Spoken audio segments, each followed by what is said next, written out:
Bông đôi bật một ngày dù đó lấy bông được sơi khơi phơi video phật tai phật ấy chỗ bòi nhờ từ nay mà dạy năng bông មិនយ៉ាងហ្នឹងបងខ្លាំងណាស់ឡើងអាប់ដេតលទ្ធផលថ្មីច្រើនដែលយើងមានអ្នកមកពី Swiss មកជួយការងារយើងអញ្ចឹងណាដើម្បីយើង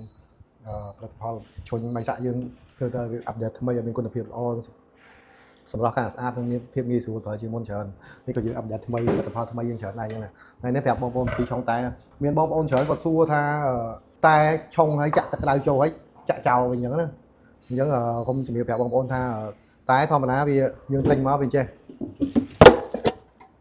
អញ្ចឹងវាដឹងយូរមួយឆ្នាំឯតាមលៀងត្រឡប់គឺយកមកយើងត្រូវលាងសិនលាងហើយបានយើងឆុងចាក់ទឹកតែហើយទៅលាងតែណាលាងតែហ្នឹងគឺយើងចាក់នេះណាទឹកក្តៅយកមកយើងចាក់ចូលហើយលាងសិនណានេះបងប្អូនក៏សួរថាហេតុអីបានយើងចាក់តែទឹកក្តៅឆុងហើយចាប់ដើមចាក់ចោលគឺមានវិធីសាស្ត្រវាបែរថាទឹកដំបូងយើងត្រូវចាក់ចោលមិនឲ្យលាងតែអញ្ចឹងណាលាងតែចេញឲ្យស្អាតហើយបើយើងចាក់ទឹកចោល ទាំងចោលបើយើងតែមានឧបករណ៍ទៅមកឆុងតែងាយស្រួលចាក់ទឹកចោលអីហ្នឹងដាំទឹកដាំអីវាងាយស្រួលបន្តិចអញ្ចឹង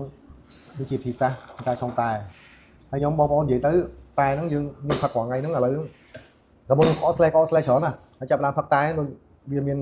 ជួយច្រើនជួយធ្វើឲ្យយើងបាត់កកបាត់ slash អញ្ចឹងបងប្អូនព្យាយាមផឹកតែដោយលោកអ្នកអង្គការគួចមីលីគាត់ថាតែមានផលប្រយោជន៍ច្រើនញ៉ាំបានហើយអញ្ចឹងបងប្អូន នៅមានវីដេអូតទៅប្រហែលជា2ថ្ងៃចាំធ្វើទីថ្ងៃមួយថ្ងៃហ្នឹងស្មុកស្មាញពេកឈឺក្បាលខ្លាំងពេកតែលេងបងប្អូនប៉ុណ្្នឹងបាទអរគុណច្រើន